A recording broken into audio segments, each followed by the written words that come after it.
Ils veulent tous les deux sauver leur pays, le sauver des ennemis intérieurs et de l'invasion migratoire pour Donald Trump, et le sauver du fascisme et des flammes de la haine et de la division pour Kamala Harris.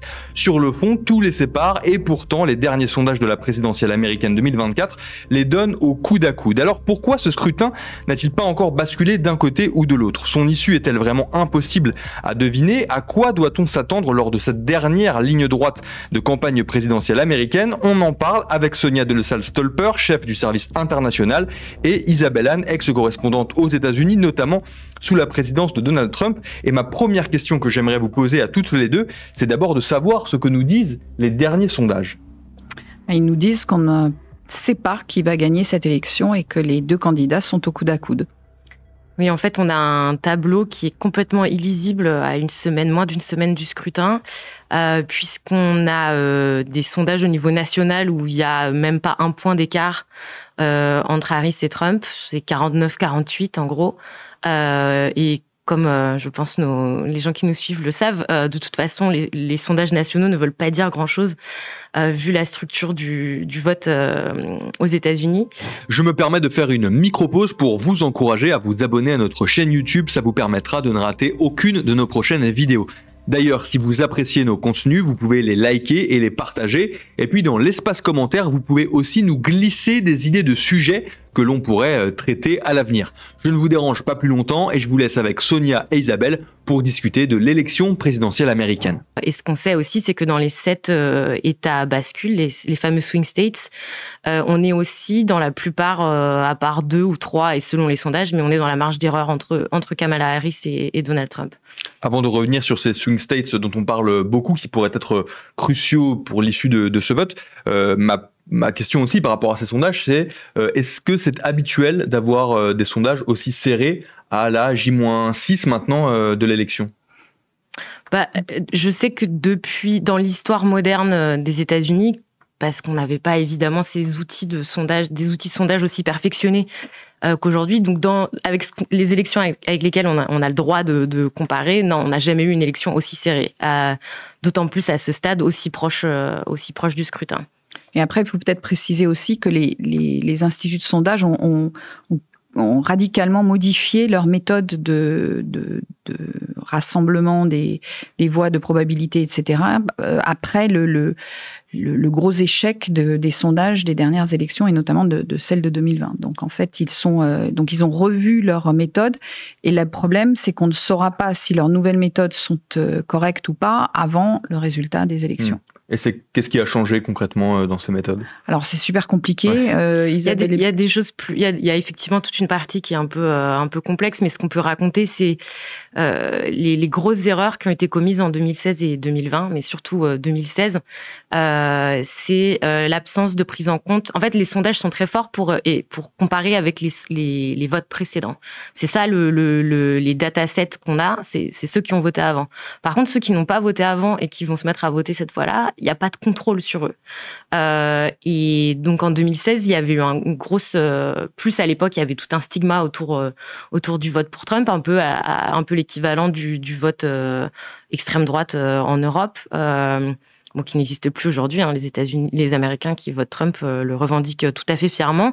Mais en tout cas, en 2016, il y avait encore un stigma autour du vote. Donc, ils avaient très mal pris en compte ça. Il y avait un problème de comment on atteint les sondés. Et en l'occurrence, les instituts de sondage reposaient énormément sur des sondages très classiques par téléphone.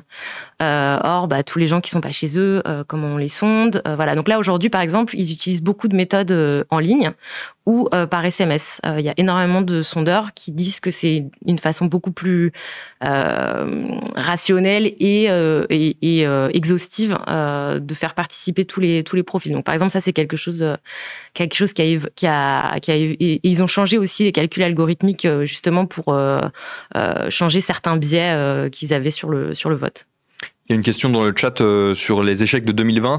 Quels sont-ils, les échecs de 2020 des sondages ? Alors, les échecs de 2020, c'est aussi... En fait, il y a eu un énorme sursaut de participation en 2020. Alors, 2020, il faut se rappeler aussi dans quel contexte ça a eu lieu. C'était en pleine pandémie, la pandémie de Covid qui a été particulièrement violente aux États-Unis. Le vote a été très compliqué. Ça a été organisé dans des circonstances assez compliqué. Ils ont beaucoup encouragé le vote anticipé, etc. Mais donc il y avait des choses. On n'avait pas vraiment de précédent sur le vote par anticipation. On pourra en parler d'ailleurs, puisque c'est intéressant aussi pour cette élection qui est en train de se passer, puisque les Américains, la date officielle du scrutin, c'est mardi prochain, hein, mais les Américains votent depuis début septembre, hein, donc dans la plupart des États. Donc, je crois qu'aujourd'hui, on est à 49 millions d'Américains qui ont déjà voté sur 220 millions par anticipation, ce qui est énorme. C'est moins qu'en 2020 au même moment, mais c'est déjà énorme. Et donc, ouais, en 2020, il y avait eu une sous-estimation de la participation, notamment des électeurs de Biden. Et il y a aussi beaucoup de choses dont on ne vous parle pas ici, parce qu'on parle beaucoup du vote pour la présidentielle, mais il y a énormément d'autres scrutins. Donc, il y avait aussi eu beaucoup d'erreurs, notamment localement sur des sénatoriales où on avait donné le candidat républicain local gagnant, alors qu'en fait... Il y avait globalement un biais qui était dans les sondages qui était plutôt pro-républicain ou pro-Trump par rapport au résultat final qui finalement a donné les démocrates en tête. Vous mentionniez juste avant l'importance des swing states. En quoi est-ce que c'est un élément crucial pour l'issue de ce scrutin? Et peut-être rappeler aussi ce que sont rapidement ces swing states. Les swing states, ce sont des États, en fait, bascules ou des États sur lesquels on ne peut pas parier ou dire que systématiquement ils ont voté chaque fois républicain ou chaque fois démocrate. Ce sont des États qui, selon les élections, tous les 4 ans, peuvent basculer d'un côté ou de l'autre. Et en général, la bascule est assez limitée. C'est quelques dizaines de milliers de voix, voire moins que ça, hein, parfois.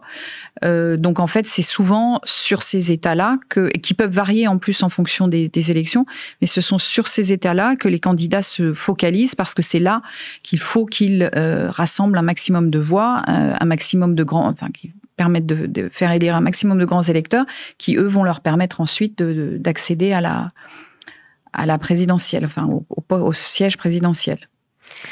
Juste parce que je pense qu'il faut bien poser les choses, parce que c'est un système qui est tellement différent d'une autre que il y a des choses qui nous paraissent évidentes et qui ne le sont pas forcément pour tout le monde. Donc aux États-Unis, c'est un scrutin universel indirect à un tour. Ça veut dire que les Américains ne votent pas pour leur président, ils votent pour des grands électeurs. Et donc dans les 50 États américains, moins 2 parce qu'il y en a 2 parce que évidemment chaque État fait un peu à sa sauce. Mais je crois qu'à part le Nebraska et le Maine qui attribuent les grands électeurs à la proportionnelle, sinon tous les autres États, il y a un système qui s'appelle winner takes all. Ça veut dire le candidat qui arrive en tête, même avec une toute petite avance, il récolte tous les grands électeurs de l'État. Donc c'est un système qui est remis en cause, qui est très proche du britannique assez largement. Et c'est ce qui conduit à des décalages parfois entre le vote populaire. Ce qui s'est passé en 2016, Hillary, elle avait 3 millions de voix de plus que Trump en 2016. Hillary Clinton, la candidate démocrate. Mais par contre, Trump, il avait la majorité de grands électeurs. Et donc, c'est lui qui a été élu. En 2020, Biden, il avait à la fois le vote populaire et à la fois une majorité de grands électeurs. Et donc, ces swing states, ils sont essentiels parce qu'en fait, et comme disait Sonia, on ne sait pas vers quel côté ils vont aller, soit parce qu'ils n'ont pas été cohérents, ils n'ont pas été constants d'une élection à l'autre ces dernières décennies, soit parce qu'il y a eu une grosse évolution démographique et qu'on sait que ça peut basculer. Et comme le disait Sonia, comme avec ce système de winner takes all, il suffit vraiment d'un tout petit changement pour faire complètement basculer tous les grands électeurs de l'État. Et donc, ces swing states, il y en a 7. Arizona, Nevada, Michigan, Pennsylvanie, Wisconsin, Caroline du Nord, j'en ai oublié un, la Géorgie. À eux tous, ils représentent 93 grands électeurs. Pour remporter l'élection présidentielle américaine, il faut que l'un des candidats, il faut remporter 270 grands électeurs minimum, ce qui est la majorité absolue du collège électoral américain. Et donc c'est pour ça qu'effectivement la campagne, elle s'est concentrée sur ces 7 États qui sont pas, à part la Pennsylvanie, qui sont un peu des petits États. Voilà, bon, la Géorgie, enfin voilà, c'est des États moyens, on va dire, mais je veux dire, c'est pas la Californie, c'est pas le Texas, où là on peut déjà dire la Californie, elle est acquise à Kamala Harris. Le Texas, tout le monde a pris et attend depuis des années qu'il bascule démocrate grâce à des grands changements démographiques, mais pour l'instant ça n'arrive pas. On peut d'ores et déjà dire que les 40 grands électeurs du Texas, ils vont voter pour Donald Trump. Et les 54 grands électeurs de Californie, ils vont voter pour Kamala Harris. Et là, dans cette dernière ligne droite, les deux candidats, ils ciblent encore plus particulièrement ces swing states? Pratiquement exclusivement. Pas complètement, parce que Trump est allé hier, je crois, dans un État qui lui est complètement acquis. Peut-être qu'il avait besoin de se reposer un petit peu, j'en sais rien. Mais oui, l'intérêt, c'est de mobiliser à la fois les électeurs que vous savez, qui a priori vont voter soit démocrates, soit républicains, et les électeurs, les indécis, il y en a encore. À une semaine du scrutin, il y a encore beaucoup d'indécis, ou ceux qui vont pas voter forcément et qu'il faut stimuler les jeunes. Enfin, là, pour le coup, ce sont des problématiques qu'on retrouve aussi dans notre pays. Hein, le manque d'implication parfois des jeunes électeurs dans les urnes qui vont pas forcément déposer leur bulletin. Donc ils axent là-dessus énormément, quoi. Et on va voir ça les derniers jours de campagne. On va voir une espèce de... C'est d'ailleurs assez particulier quand on regarde les trajets des deux candidats. En fait, ils se suivent pratiquement, ils sont l'un après l'autre. Enfin, c'est comme s'il y avait une course. Et alors, il y en a un qui fait un meeting à tel endroit et l'autre arrive le lendemain. Et d'ailleurs, Trump a provoqué, enfin, on peut presque trouver ça drôle si c'était pas aussi, les enjeux étaient pas aussi énormes, mais qui dit, mais c'est pas vrai qu'il y avait moins de monde chez moi, j'en avais autant que Kamala, même plus, etc. Donc, ce qui, concrètement, est totalement faux parce que effectivement, pour le moment, Kamala Harris remplit les salles beaucoup plus que Donald Trump. Tu parles des électeurs indécis. Moi, d'un point de vue tout à fait extérieur, ça me paraît assez fou dans le sens où, on le disait au départ, Kamala Harris et Donald Trump, il y a à peu près tout qui les sépare. Ça veut dire qu'il y a des électeurs qui hésitent encore à voter pour Donald Trump ou pour Kamala Harris. On peut vraiment hésiter à voter entre l'un ou l'autre. Ou à voter pas du tout. Ah oui, d'accord, ok. C'est peut-être oui, ça. c'est plus ça. C'est effectivement plus sur ça que l'indécision se porte. C'est-à-dire qu'il y a des gens qui sont pareil, hein, comme en France, comme en Europe, qui se sentent pas inclus dans le processus démocratique américain. Et comme j'essayais de l'expliquer, j'espère avec une clarté relative, mais c'est un système qui est très compliqué. Il faut savoir que, bon, maintenant, il y a cette possibilité de voter par anticipation, mais sinon, les élections aux États-Unis, c'est le mardi. Hein, c'est pas un dimanche comme en France, c'est un mardi, c'est un jour travaillé. Il y a plein d'Américains qui peuvent pas se permettre de manquer, et sachant qu'en plus... c'est le même fonctionnement qu'en France, on doit se rendre à son bureau de vote. Alors, je peux parler un peu du vote. Effectivement, il y a plusieurs méthodes. On peut voter par correspondance. Donc là, ça s'est ouvert depuis un mois et demi. On peut voter par anticipation en personne. Donc là, vraiment, comme si c'était le jour du vote. Il y a des bureaux de vote, vous allez voter, etc. Vous pouvez voter en déposant votre bulletin dans ce qu'ils appellent des ballot drop box. C'est vraiment comme une sorte de boîte postale métallique très renforcée qui sont placées devant des bâtiments officiels sous vidéosurveillance. Voilà, là, je parle de ça parce qu'il y a une histoire cette semaine dans l'Oregon et dans l'État de Washington, il y a eu 3 ballot boxes qui ont été incendiées. Alors, elles ont été assez peu endommagés parce qu'ils ont des systèmes de protection qui sont très très forts, mais bon voilà, il y a une enquête qui est ouverte pour savoir si c'est un serial pyromane qui essaye de voilà, sachant que c'est un mode de scrutin qui avait été très critiqué par les républicains en 2020 parce que accusé de manipulation, etc. Il y a des votes qui ont été perdus là potentiellement ou... Alors très peu parce que il y a une sorte de code barre dans les enveloppes qui permettent de savoir d'identifier quel était l'électeur et de le retrouver, etc. Mais donc là ils étaient encore en train de compter le nombre de bulletins calcinés pour voir. Ils savaient exactement à quel moment parce qu'ils relèvent la boîte très régulièrement.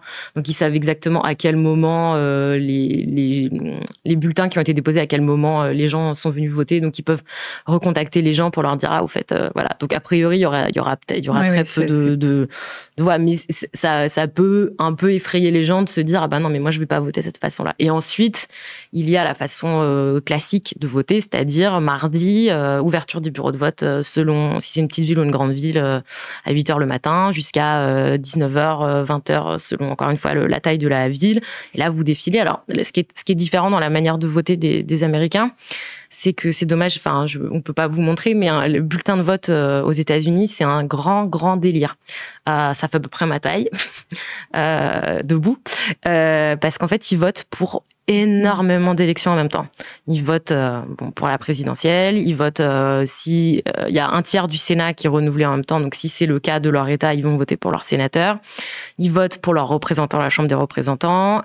S'ils ont un gouverneur dont le mandat est remis en jeu ou ils vont voter pour leur gouverneur. Enfin, il y a des dizaines et des dizaines d'élections, sachant qu'il y a en même temps, je sais plus, je crois 150 référendums en parallèle sur l'avortement, sur le cannabis, sur et souvent des questions aussi très très spécifiques à un État en particulier, vraiment des questions très locales. Et c'est le cas à toutes les élections présidentielles américaines, il y a toujours tout un tas de scrutins comme ça parallèles. Ouais. En fait, ça s'appelle les élections générales. C'est pour ça qu'on dit élection au pluriel, alors qu'il n'y a qu'un tour à la présidentielle. Si on dit c'est la présidentielle américaine au singulier et les élections américaines au pluriel, parce qu'il y a effectivement énormément de scrutins en même temps. Et donc là, c'est un grand délire parce que franchement, c'est super compliqué. Il faut cocher les petites cases et puis en fait, vous votez. Là, je vous dis que des postes où les gens voient à peu près quel genre de boulot, ça correspond.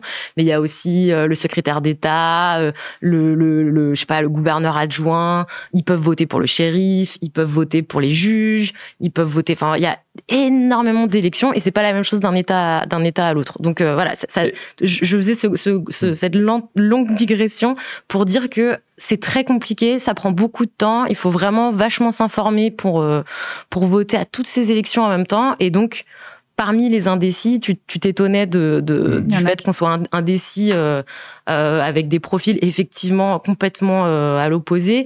Mais c'est aussi qu'il y a des gens qui se sentent pas du tout concernés, par les élections. Aux dernières élections, j'ai une anecdote à raconter. J'avais chez moi une amie américaine qui vivait chez moi pour quelques mois et qui a donc voté à distance sur Internet. Et en fait, elle m'a montré le bulletin et effectivement, comme dit Isabelle, c'était plusieurs pages de bulletins avec des petites cases et des questions invraisemblables. Elle venait du Colorado et pour voter, ça lui a pris à peu près une demi-heure pour remplir toutes les cases. Donc effectivement, ce que disait Isabelle, il faut avoir le temps c'est pas seulement comme nous, quand on va voter, on fait un peu la queue s'il y a une influence importante et on ressort assez rapidement. Parce que si on vote, on est obligé de voter Il faut voter pour tout. Ah oui, sinon le bulletin n'est pas... Non, il faut que le bulletin soit... Il faut voter pour tout et du coup, ça prend un temps fou et tu peux faire la queue pendant 4-5 heures. Je veux dire, il y a des États aux États-Unis, il y avait des histoires en Géorgie où les gens faisaient la queue pendant 5-6 heures. C'est un délire. Donc, il faut être très motivé. Ouais. Et on connaît la part des indécis entre des électeurs américains. Honnêtement, je ne me rappelle plus des derniers chiffres, mais je peux regarder discrètement quand la caméra revient sur toi. Je vais en profiter du coup pour poser quelques questions dans le chat pendant que Isabelle cherche cette information. Une première question sur le vote des Américains habitant à l'étranger. Là, tu le mentionnais par exemple, Sonia. J'ai entendu dire que Hawaï, Porto Rico et Guam ne peuvent pas voter pour des grands électeurs. Est-ce que c'est vrai ? Alors ça, c'est Isabelle, la spécialiste de ça. Est-ce que Hawaï, Porto Rico et Guam ne peuvent pas voter pour des grands électeurs ? Alors si. Hawaï peut, c'est un État. Par contre, Guam et Porto Rico, non. Effectivement, ils ont pas en fait, ils votent pas aux élections générales. Ils voteront pour leurs représentants locaux, mais pas pour le reste. Il y a un endroit aux États-Unis qui a un statut à part, c'est Washington District of Columbia, Washington DC, la capitale américaine, qui n'est pas un État non plus. Mais eux, ils ont le même nombre de grands électeurs que les plus petits États, c'est-à-dire 3. Et parce qu'en fait, ces grands électeurs, ils sont calculés en fonction du nombre d'élus que l'État a au Congrès. Donc c'est toujours 2 sénateurs. Il y a toujours 2 sénateurs par État, quelle que soit la taille de l'État, quelle que soit sa démographie. Et par contre, à la Chambre des représentants, les représentants, eux, leur nombre est calculé en fonction de la taille de la population. Tout ça est expliqué ultra clairement sur notre site, puisque notamment Isabelle s'est embêtée à expliquer tout ça en détail pour que justement on puisse s'y retrouver. On aura aussi, le jour des élections, une carte interactive sur laquelle on pourra cliquer pour avoir effectivement au fur et à mesure les résultats qui s'actualiseront. Donc n'hésitez pas à aller voir sur le site ce qu'on a déjà produit et ce qu'on va continuer à produire pour les prochains jours. J'allais dire que c'était le moment parfait pour détailler le dispositif de libération pour ces élections américaines, puisque donc c'est dans la nuit. Enfin, déjà là, il y a la newsletter hebdomadaire qui est accessible. Je vous remettrai le lien aussi tout à l'heure, vous pouvez vous y inscrire gratuitement. Voilà, hebdomadaire même maintenant. Voilà. Ah oui. Hebdomadaire où vous retrouvez tous les articles qu'on a publiés, les grands enjeux, tout ce qui s'est passé. Et vous avez aussi en bi-hebdomadaire le journal de campagne qui est donc qui paraît le mardi et le vendredi et qui reprend toutes les petites infos qui sont sur les élections, les derniers sondages, où est-ce qu'on en est, qu'est-ce qu'il y a eu comme anecdote, quelle phrase est sortie. Il y a même des quiz si vous voulez vous amuser un petit peu sur les élections américaines et voilà. Et donc la nuit donc du mardi 5 novembre, oui. Comment ça va se passer pour suivre ces résultats? Alors, on a d'ores et déjà, on s'appuie sur un dispositif assez lourd. On a aux États-Unis, on a notre correspondant Julien Gester en place, mais on a aussi 2 envoyés spéciaux, Frédéric Autran et Benjamin Delille, et également 2 à 3 autres correspondants qui sont tous dispatchés dans les différents États, justement les fameux swing states, qui seront donc là à la fois pour suivre les résultats, mais aussi pour suivre les éventuels problèmes qui pourraient survenir après en cas de résultats contestés, etc. Donc ça, c'est l'équipe sur place. Et à Paris, on va ouvrir un live qu'on va ouvrir déjà le lundi 4 et qu'on ouvrira ensuite le mardi 5, et qui va rester ouvert au moins 48 heures, donc nuit et jour, 24 heures sur 24, avec une couverture complète. Donc on aura à la fois les reportages de nos envoyés spéciaux, et puis on aura les papiers d'analyse, les petites infos. Il y aura, on est plusieurs à se préparer et à essayer de dormir, se coucher tôt, puisqu'on sait tous qu'on va être au bureau pour animer ce live. Je crois que tu seras là aussi avec nous, Emmanuel, pour la nuit du 5 au 6, sachant, et je suis désolée de devoir le dire et le répéter, mais qu'on n'est pas complètement sûr d'avoir un vainqueur le mercredi 6 au matin. C'est à quel moment qu'on pourrait être certain de connaître le nouveau président ou la nouvelle présidente des États-Unis? Bonne question. On n'a aucune certitude là-dessus. On peut juste se rappeler qu'en 2020, on avait eu les résultats officiels le samedi après-midi, donc ça avait pris 4 jours. Là, le paysage d'avant, à une semaine du scrutin, paraît encore plus serré, et plus les résultats sont serrés, plus il y aura de recours dans les États, des demandes de recomptage, etc. Donc, s'il y a un raz-de-marée pour l'un ou pour l'autre, on peut savoir à 6h du matin, heure française, mercredi, si c'est pas le cas, ou s'il y a des résultats ambigus, ou si, j'en sais rien, il y a des demandes en recours pour une polémique sur un bureau de vote quelque part dans un swing state. On ne sait pas. Après, concrètement, en termes de ce qui va se dérouler pendant la nuit, on a les premiers résultats vont tomber, et notamment en Géorgie, autour d'1h du matin, heure parisienne ou heure française. Donc déjà là, on aura un premier début d'indication, sachant que c'est dépouillé comté par comté. Donc on n'aura pas les résultats globaux de la Géorgie à 1h du matin. On aura les premiers résultats des premiers comtés en Géorgie qui tomberont. Ensuite, on aura vers 3-4 heures du matin, si je me trompe pas, les résultats en Floride, qui est un autre swing state très important. Alors, il est pas en jeu dans cette élection. Hein. C'est pas considéré comme un swing state. Mais il est considéré comme on le regardera parce que c'est un État républicain, et où parfois il peut y avoir, et a priori, d'après ce qu'on a recueilli comme information, Donald Trump devrait être dans son golf à Mar-a-Lago pour attendre les résultats. Mais c'est vrai que si on avait une grosse surprise, par exemple, en imaginant que la Floride, à ce moment-là, bascule et devienne démocrate, donc bascule en faveur de Harris, dans ce cas-là, on aurait des résultats, on pourrait d'ores et déjà prédire qu'il est fortement possible que, effectivement, Kamala Harris devienne présidente. Mais c'est une probabilité qui est très petite. Ouais. Donc voilà, on va passer la nuit à scruter chaque début de résultat et chaque tendance qui pourra nous donner une indication vers où la balance va pencher.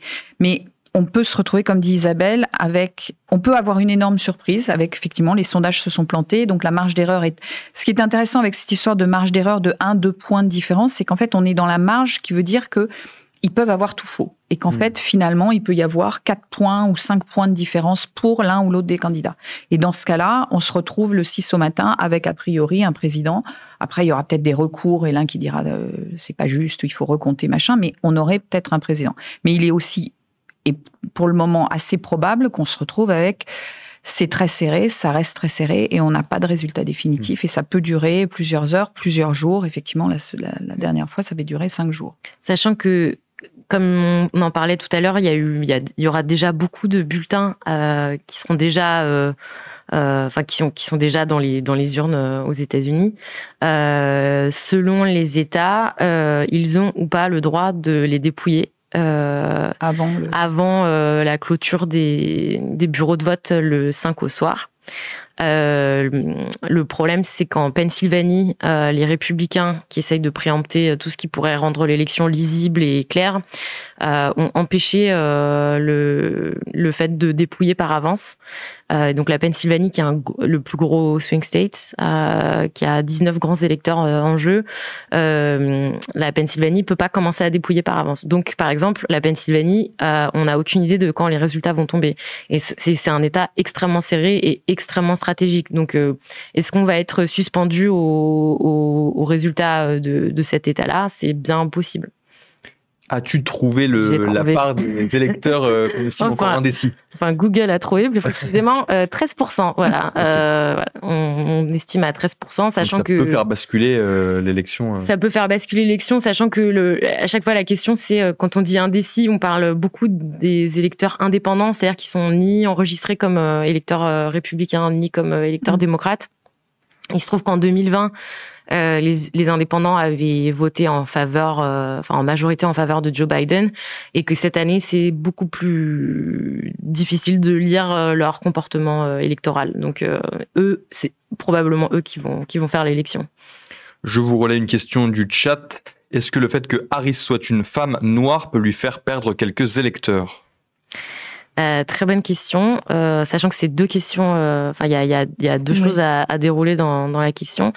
Harris, elle a fait très attention à pas se présenter comme une femme. C'était très marquant, notamment à la convention démocrate que j'ai suivie cet été à Chicago. On l'attendait vachement là-dessus. La première femme qui allait jusqu'à la nomination démocrate, c'était Hillary Clinton en 2016. Et elle a fait vraiment campagne là-dessus. Quand elle a accepté la nomination du parti, elle était habillée en blanc, qui est la couleur des suffragettes. C'était vraiment la campagne de 2016. C'était une grande discussion sur faire exploser le plafond de verre, quoi. Harris, elle a fait le choix de pas du tout faire ça, justement parce que en 2016, une partie du succès de Trump a été la réticence d'une partie de la population américaine à élire une femme, tout simplement. Il y a un grand rejet de ça. Donc elle a été maligne. Elle a appris de l'échec de Clinton en 2016 et elle a décidé. C'est totalement absent de sa campagne. C'est-à-dire que elle, peut-être que d'autres gens le font à sa place, mais elle ne dit jamais « je serai la première femme présidente des États-Unis, je serai la première femme à la Maison-Blanche », etc. Elle ne l'a jamais dit. Elle se présente comme la candidate la plus qualifiée pour devenir présidente des États-Unis. Elle parle de ses compétences, elle parle de sa carrière, elle parle de son expérience, voilà. Mais elle ne met jamais en avant le fait qu'elle est une femme parce qu'elle a peur d'avoir le même rejet que Clinton, je pense, mais aussi parce que ça lui permet d'essayer de brasser, justement, de séduire les républicains anti-Trump. Et il y en a qui seraient peut-être un peu réfractaires à élire une femme qui se présente comme un petit peu trop femme puissante. Mais par contre, quelqu'un qui gomme son genre comme elle le fait, ça peut leur convenir. Sur la question de femmes noires, sachant que c'est femme noire et femme asiatique, puisqu'elle est, elle est fille d'Indiens et de Jamaïcains. Enfin, ses parents étaient Indiens et Jamaïcains. C'est compliqué parce que c'est compliqué au niveau des électeurs, des hommes noirs. C'est un électorat qui faisait vraiment partie intégrante de la coalition victorieuse de Joe Biden. Il a vraiment remporté une part très très élevée du vote. Alors, juste je parle comme ça parce que, et à chaque fois je sais que c'est bizarre en français, mais aux États-Unis, ils ont des statistiques sur tout. Ils ont des statistiques ethniques, géographiques, extrêmement. C'est très facile de savoir où sont les latinos, les mères célibataires latinos du Wisconsin. On peut savoir exactement sur la carte où elles sont parce que entre les recensements, toutes les études d'opinion qui sont menées, il y a aucun tabou sur ces sujets-là, contrairement à la France. Donc, on sait précisément que c'est là où ça pêche pour Harris. C'est sur ces électeurs noirs. D'ailleurs, un de nos envoyés spéciaux, Benjamin Delille, vous fera prochainement un reportage sur ce sujet. Vous pourrez lire ça dimanche sur le site. Voilà. Elle a du mal là-dessus parce que aussi Trump a réussi à progresser dans cet électorat. Alors, ça fait partie un peu des grands mystères. Oui, ça peut paraître assez étonnant. Absolument. Mais c'est frappant. Enfin, tous ceux qui ont assisté à des meetings de Trump pendant cette campagne le relatent et l'écrivent dans leur récit. Il y a la présence effectivement inhabituelle ou inédite en tout cas d'une population afro-américaine assez importante.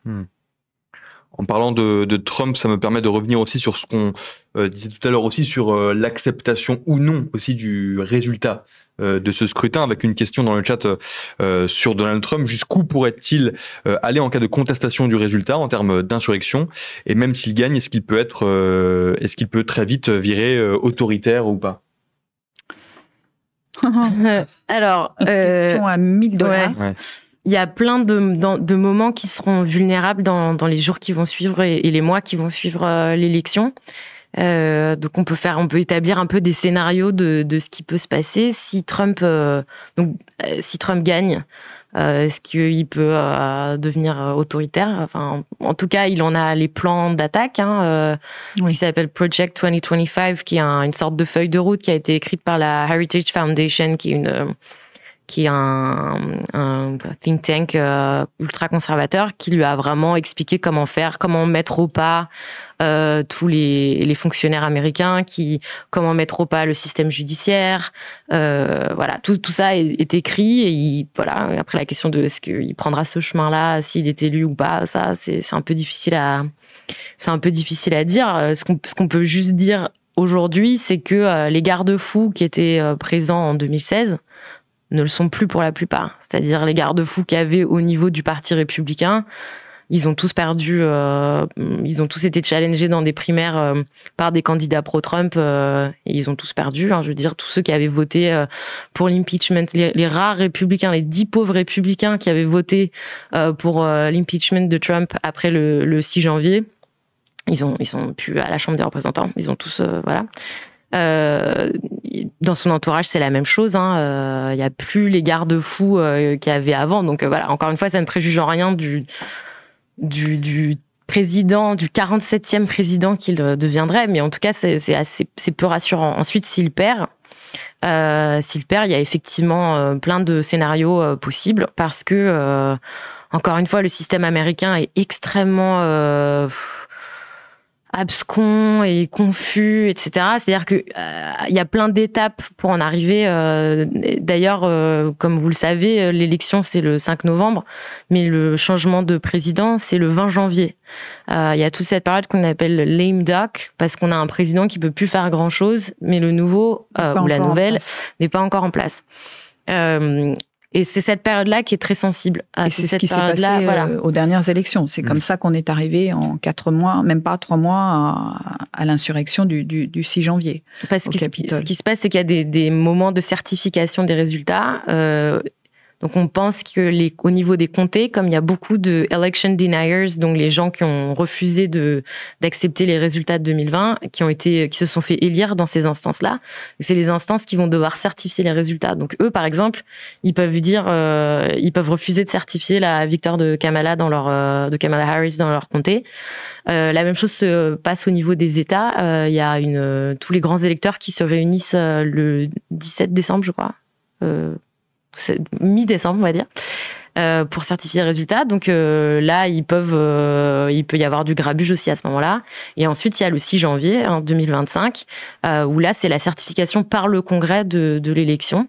Donc c'est un peu les moments où on craint voilà, une rébellion de pro-Trump qui n'accepterait pas le résultat. Et voilà. Et ce qui est certain, c'est que les risques de troubles, plus le résultat sera serré, plus il sera facile, et notamment pour Donald Trump, de contester le résultat en disant il y a eu, c'est pas clair, il faut recompter, il faut etc. Et il jouera là-dessus. Effectivement, on l'a vu à la dernière élection. C'est pas comme s'il était allé en s'assouplissant ou s'adoucissant au cours des dernières années. La campagne, on le voit, il a plus vraiment de limites au niveau de l'outrance, au niveau de pas mal de choses. Donc, il n'y a aucun doute sur le fait que si l'élection est extrêmement serrée, il utilisera tous les moyens possibles, légaux et probablement limite légaux, pour la contester. Si en revanche, on a une surprise et qu'on a une élection assez claire en faveur, par exemple, de Kamala Harris, ce sera sans doute beaucoup plus difficile et peut-être moins simple, les troubles, etc. Mais on est tous sur des charbons ardents parce qu'on s'attend pas à une transition, quelle qu'elle soit d'ailleurs, calme, ordonnée, raisonnable et respectueuse. Il y a peu de doutes là-dessus.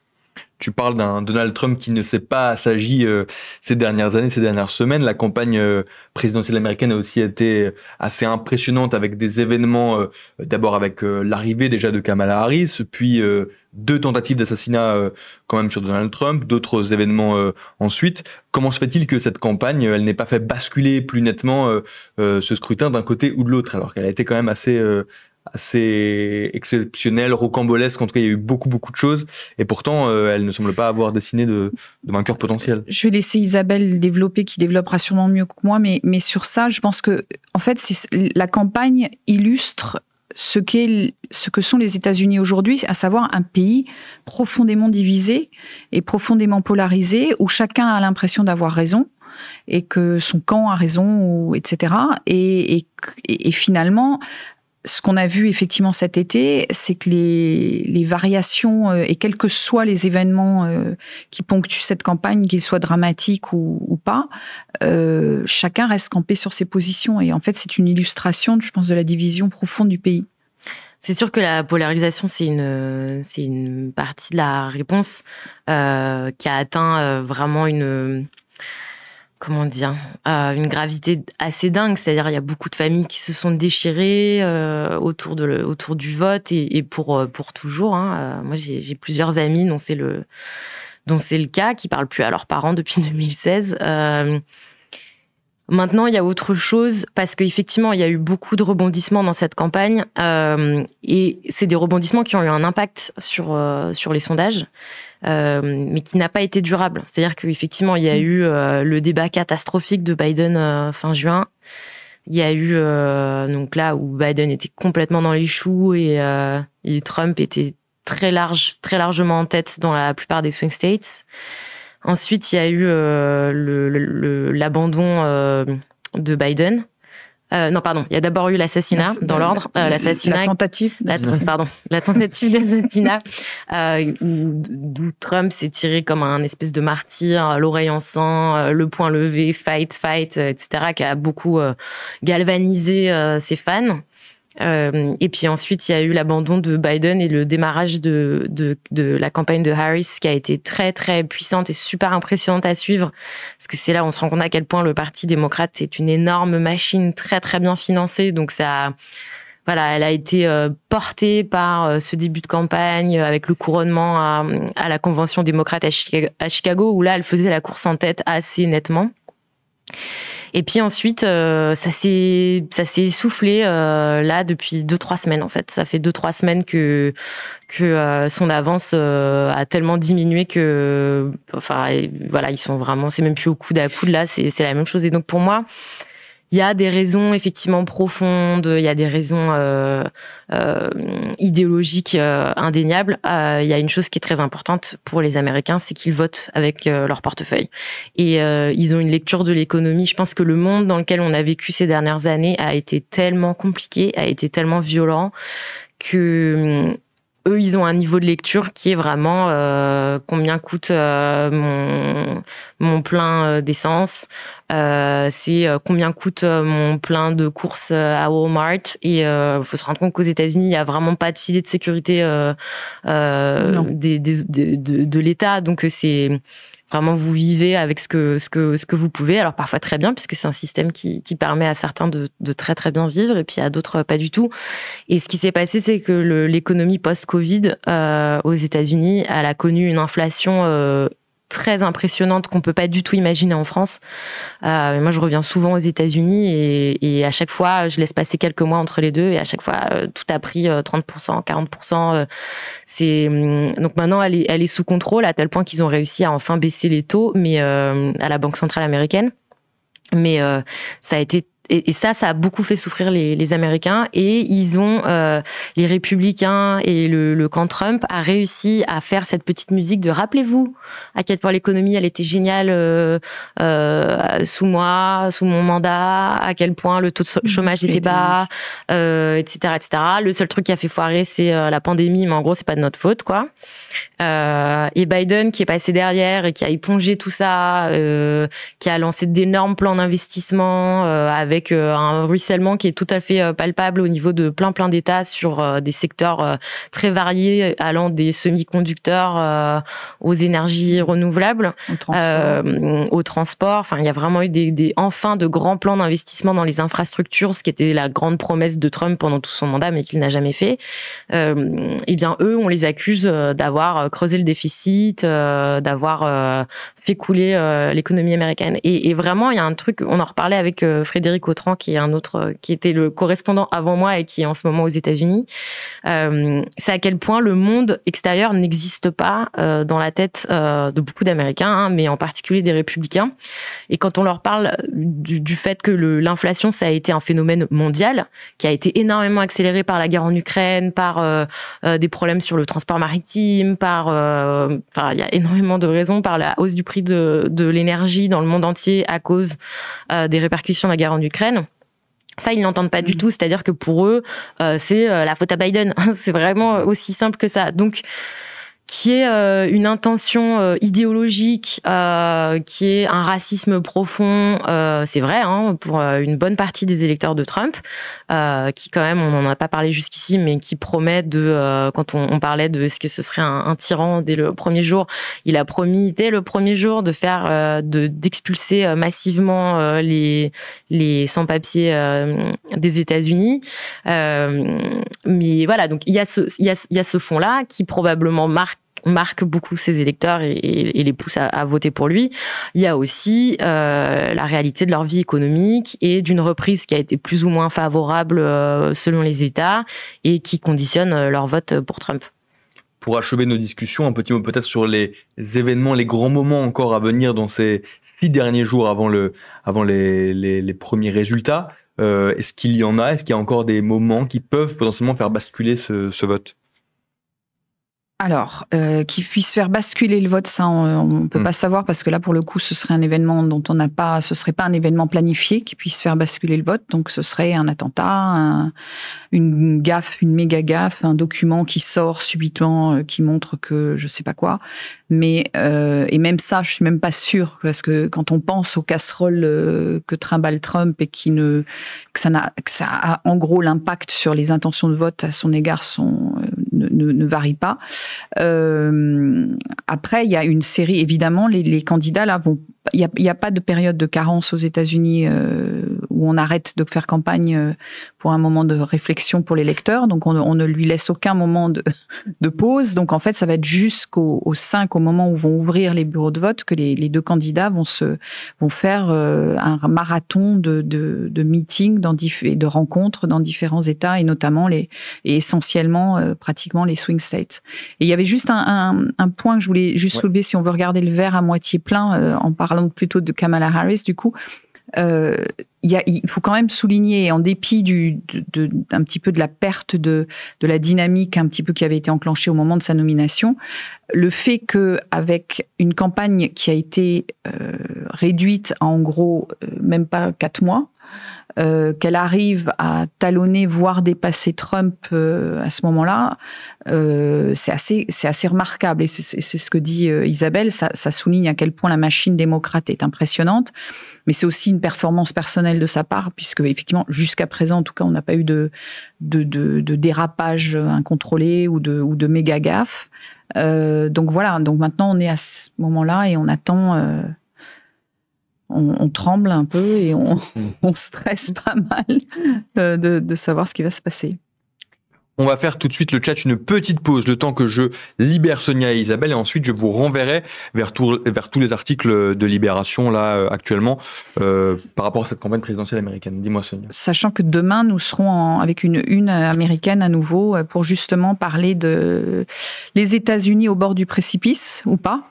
Et effectivement, ce que racontait Isabelle, comment une présidence Trump 2 pourrait achever de détricoter ce qui fait la démocratie et le modèle de démocratie qu'a pu être les États-Unis pendant des années. Eh bien, merci beaucoup à toutes les deux. Merci Sonia et Isabelle d'avoir été avec nous pour discuter de cette campagne présidentielle américaine. Merci à toi et rendez-vous mardi soir. Mercredi matin sur le site.